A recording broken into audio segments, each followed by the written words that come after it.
kinderwerkies.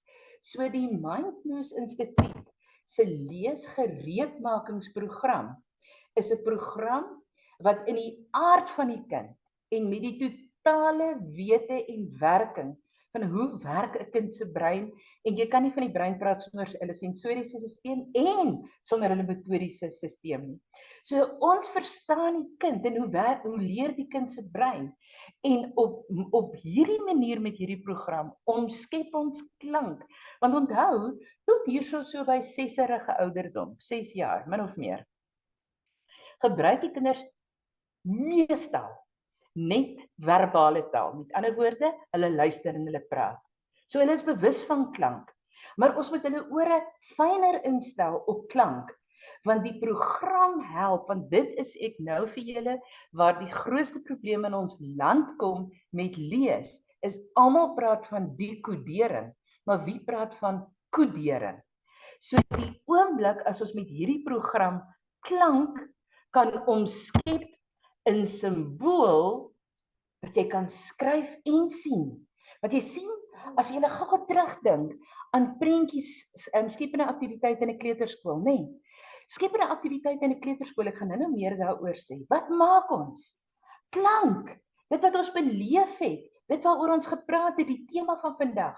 Ons vat daai klank en ons omskep dit in simbole op papier. En daai simbole noem ons prentjies. Nou meer van dit sê. Maar met hierdie program spesifiek is ons baie sterk gerig, gebruikende die wese van die kind, om klank en ervaring te omskep, sodat hulle dit kan skryf, 'n simbool kan skryf, want 'n simbool is nooit 'n konkrete ding nie. 'n Simbool is 'n afbeelding van 'n konkrete ding. So hulle moet simbole vorm. Sien, elke prentjie wat hulle maak, is hulle eintlik besig om simbole te maak. Maar as dit by lees en skryf kom, kan hulle nie hulle eie simbole gebruik nie. Hulle moet die gestandaardiseerde simbole gebruik. En daarom moet hulle leer om klank te vat en dit te skryf. En dan as hulle hom geskryf het, visueel te kan herken. Dis vir mense met sig en vir blindes, of mense met swak sig, kinders met swak sig, moet klank vat, want hulle kan ook luister en praat. En dan moet hulle klank vat en met hulle hande op 'n manier in brail omskep, wat hulle nie gaan sien nie, maar gaan voel met hulle vingers. Maar weet julle wat? Blinde mense sien ook, maar dis 'n gesprek vir 'n ander dag.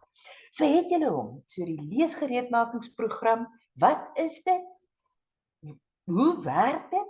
Ons omskep klank in simbole, deur gebruik te maak van die kind se natuurlike manier om te leer, dis altyd spelenderwys.